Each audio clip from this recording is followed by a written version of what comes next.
Hi and welcome back to the another episode of this series what I learn this week, जिसमें मैं तुम्हें बताऊंगा कि इस हफ्ते मैं क्या सीख पाया। और इस वीक में मंडे नहीं है, तो शुरू करते हैं। आज सुबह की शुरुआत 11 बजे हुआ क्योंकि मैं 10 बजे उठा।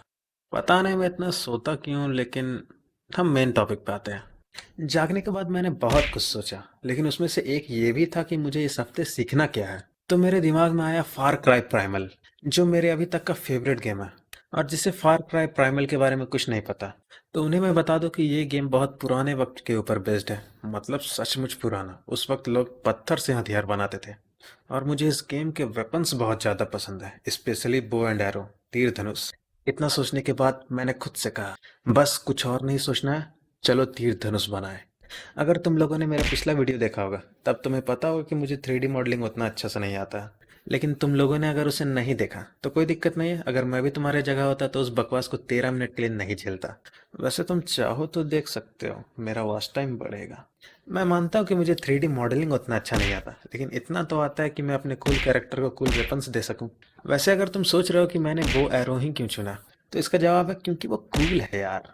पिस्टल और राइफल में भी मजा है कुछ, जिसको मारना एम करो शूट करो खत्म। वैसे सोचा जाए तो तीर धनुष भी यही करता है, लेकिन कूल तरीके से। मुझे नहीं पता क्यों, लेकिन ये कूल है।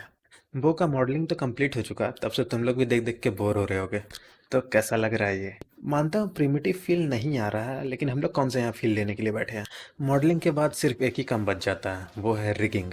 इसमें हड्डियाँ तो डल चुकी है, अब वक्त है सिर्फ उन्हें चटकाने का। वैसे इसे देख करके लग रहा है कि मुझे अभी बहुत काम है, थोड़ी देर में मिलते हैं। One eternity later. ये थोड़ा देर मेरा बहुत वक्त ले चुका है और मैं अभी तक इसे ठीक नहीं कर पाया। फिर मैंने ब्लेंडर बंद करके सेव्ड फाइल को ओपन कर लिया और किया मैंने बहुत बड़ा मिस्टेक, जिसे मैं रिग्रेट करने वाला था।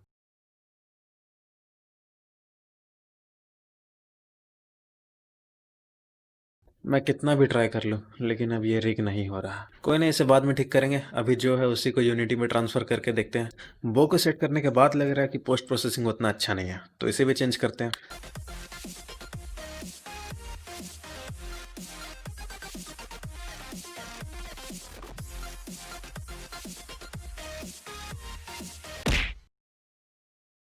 हाँ, अब लग रहा है ना माहौल कूल। और यहाँ कूल का मतलब ठंडा है, समझ गए ना? वेल, अभी भी कुछ कमी है। गेस कर सकते हो क्या? अगर तुम लोगों ने गेस कर लिया है तो अच्छा है, वरना हटाओ।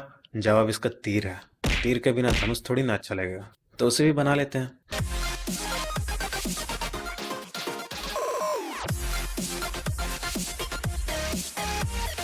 हाँ, अब ठीक है, पहले से थोड़ा कम अधूरा लग रहा है। मैंने सोचा था कि बो का प्रॉब्लम को मैं कल फिक्स करूंगा, लेकिन आज मन नहीं मान रहा। इस बार मैंने बो के पूरे बॉडी की जगह पर सिर्फ उसके वायर को रिग किया, जो कि हो गया। और अब ये बो ठीक से काम कर रहा है। मानते कि तीर धनुष पकड़ के घूमने से कोई कूल नहीं बन जाता, लेकिन क्या कर सकते हैं, कल देखेंगे।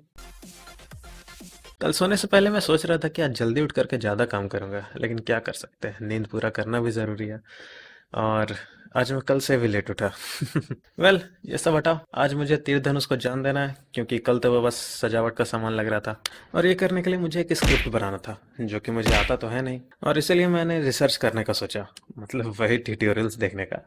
और तब मैंने खुद से कहा, एक बार खुद से बना करके देखते, क्या पता बन जाए। और 10-15 मिनट के सोच के बाद ये बन गया। लेकिन मुझे ज़्यादा उम्मीद नहीं था कि ये काम करेगा। लेकिन ये पता करने का सिर्फ एक ही तरीका है, टेस्टिंग। तो इसके लिए मैंने स्क्रिप्ट में सब कुछ असाइन करके देखा और फिर प्ले किया। और ये सचमुच काम नहीं किया। बहुत देर तक प्रॉब्लम को सर्च करने के बाद मुझे प्रॉब्लम का पता चला। एक्चुअली मैंने एरो का प्रीफैब तो उसका रेफरेंस में डाला ही नहीं। क्या कर सकते हैं, गलतियां तो इंसान से ही होती है। प्रॉब्लम्स को खत्म करने के बाद मैंने गेम को प्ले किया और फिर मुझे पता चलता है कि मेरा स्क्रिप्ट बनाने का पहला अटेम्प्ट सक्सेसफुल रहा। वैसे रियल लाइफ में अगर तुम किसी को तीर से मारोगे तो वो उसमें जाके घुस जाएगा, जो कि इसमें हो नहीं रहा था। इसलिए मैंने एरो के लिए भी एक स्क्रिप्ट बना लिया। जिससे हुआ ये कि एरो शूट होने के बाद अगर किसी से टकराता तो वो वहीं पे फ्रीज हो जाता, जिससे हमें लगता कि वो टकराए हुए ऑब्जेक्ट में घुस चुका है। इतना करने के बाद मैं अपने आप में बहुत कॉन्फिडेंट फील करने लग गया। इसीलिए मैंने स्क्रिप्ट में बहुत ज़्यादा छेड़छाड़ किया, जिसका रिजल्ट ये मिला कि एरो इंस्टेंशिएट होने के बाद कुछ देर रुकता और उसके बाद वो शूट होता।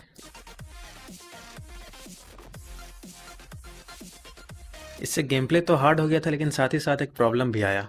अगर हमारा कैरेक्टर जो कि कूल है एरो के इंस्टेंशिएट होने के बाद लेकिन सूट होने से पहले टकरा जाता तो एरो अपनी ही जगह पे फ्रीज हो जाता, जो कि बहुत वियर्ड प्रॉब्लम है। लेकिन थोड़ी देर सोचने के बाद मेरे दिमाग में एक आइडिया आया और फिर मैंने एरो के लेयर को डिफॉल्ट से चेंज करके ग्राउंड कर दिया। देखना चाहोगे रिजल्ट क्या मिला?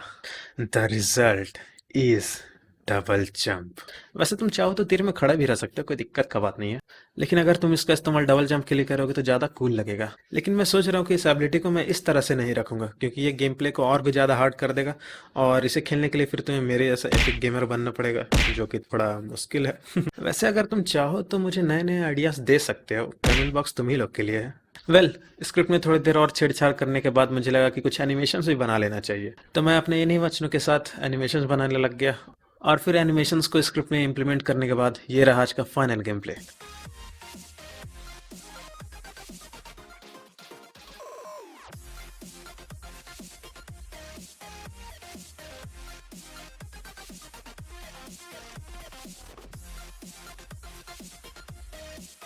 पता है कि ये अभी उतना अच्छा लग नहीं रहा है, लेकिन अब कल देखते हैं। आज थर्सडे है और आज के दिन मैं उतना काम नहीं करता क्योंकि मैं आराम करता हूँ। कल मैंने तीर धनुष को काम करने लायक तो बना लिया था, लेकिन वो उतना कूल नहीं लग रहा था, तो आज हम उसके हर एक सूट में जान डालेंगे। और ऐसा करने के लिए मैं यूज़ करूँगा पार्टिकल इफेक्ट्स का, क्योंकि मैं अभी सीख रहा हूँ, इसलिए अगर मैं प्रीमेड एसेट्स का यूज़ ना ही करूँ तो मेरे लिए अच्छा होगा। इसलिए मुझे अपना पार्टिकल इफेक्ट खुद से बनाना होगा। ये मुझे सच में बहुत कूल लगा, इसलिए मैंने एक और बना लिया। थोड़ा कोडिंग और करने के बाद अब मैं इस इफेक्ट को अपने गेम में यूज़ कर सकता हूँ।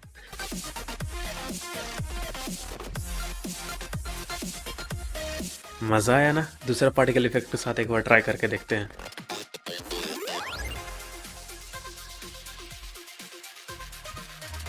कल जो मैंने फीचर बनाया था सूट होने से पहले थोड़ा देर रुकने का, वो आज प्रॉब्लम बन चुका है, इसलिए मुझे उसे हटाना पड़ा। तो ये रहा आज का फाइनल गेम प्ले। मानते थोड़ा जल्दी है, लेकिन आज के दिन में उतना काम नहीं करता।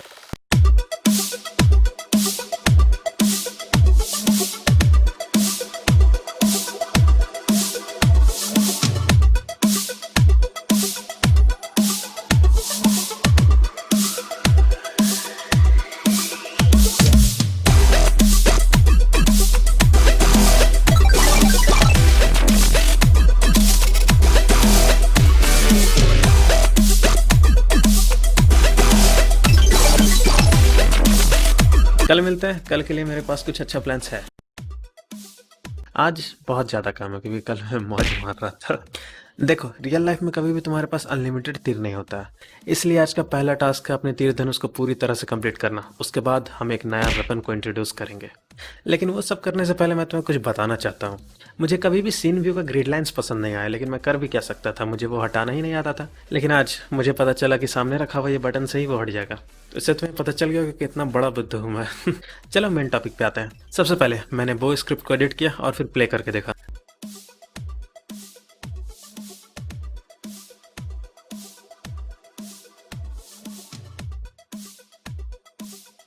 और इसे देखने के बाद मुझे लगा that I am in heaven, isn't this beautiful. फिर मुझे याद आया कि मैंने स्क्रिप्ट को एडिट इसलिए किया था क्योंकि मुझे अनलिमिटेड एरोज नहीं चाहिए था। Well, this isn't unlimited, I can still count them. 1 2 3। After spending some time in this coding hell, I somehow managed to fix this problem. And here's the gameplay. और अब तुम साफ साफ देख सकते हो कि तुम्हारे पास कितना एरोस बचा हुआ है। इसी के साथ साथ हमारा तीर धनुष कंप्लीट हो चुका है और अब वक्त है एक नया वेपन का। अगर कोई मुझसे पूछेगा कि तुम्हारा फेवरेट वेपन कौन सा है, तो मैं बिना किसी सेकंड डाउट के बोल दूंगा एक्स। नॉट दैट एक्स, मैं खिलाड़ी का बात कर रहा हूँ। मॉडलिंग करने के लिए सबसे पहले मैंने एक रेफरेंस को खोजा जो कि मुझे बहुत अच्छा लगा, और फिर मैं मॉडलिंग करने लग गया। ये रहा हमारा कुल्हाड़ी मॉडलिंग के बाद, और ये मटेरियल सप्लाई करने के बाद, और रिजल्ट से मैं बहुत खुश हूँ।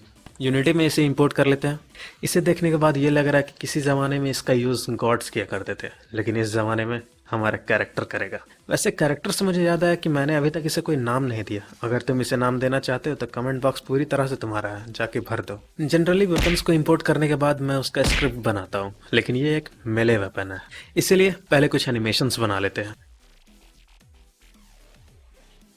एनिमेशंस बनने के बाद मैंने एनिमेटर को सेटअप किया और अब हम स्क्रिप्ट बनाने के लिए तैयार हैं। लेकिन उससे पहले मैं सोच रहा था कि मेले वेपन्स रेंज अटैक नहीं कर सकते हैं। वेल, तुम चाहो तो उसे फेंक सकते हो, लेकिन उसके बाद क्या? तुम्हारे हाथ अब खाली है। जो कि इसे कमजोर वेपन बना देता है। लेकिन मैं चाहता हूँ कि ये इस गेम का सबसे पावरफुल वेपन हो, इसलिए मैंने सोचा कि इसे एक्स के साथ साथ एक रॉकेट लॉन्चर भी बना देते हैं। इतना सोचने के बाद मैं कोडिंग करने लगा और इसका स्क्रिप्ट कंप्लीट करने में मुझे सचमुच काफी वक्त लगा। फिर मैं यूनिटी में वापस आया और ये हुआ, यूनिटी अचानक से क्रैश हो गया। यूनिटी को वापस से ओपन करने के बाद मैंने स्क्रिप्ट को एक्स में असाइन किया और सारे स्लॉट्स को भर दिया। फिर मैंने गेम को प्ले किया और ये अच्छे से काम कर रहा है। मानते हैं कि मिसाइल अभी एक्सप्लोड नहीं किया, वो इसलिए क्योंकि मैंने अभी तक उसके लिए कोई स्क्रिप्ट बनाया ही नहीं और आज का दिन इतना करने में खत्म हो गया। आज मैंने कल के काम को कंटिन्यू रखते हुए दो स्क्रिप्ट बनाया, एक मिसाइल के लिए और दूसरा मेले अटैक के लिए। और साथ ही साथ मैंने बनाया एक एक्सप्लोसिव पार्टिकल इफेक्ट जो कि हम मिसाइल के साथ यूज करेंगे। सबके उसके सही जगह पे भेजने के बाद और एनिमी एआई को थोड़ा और सुधारने के बाद ये रहा इस वीक का फाइनल गेम प्ले।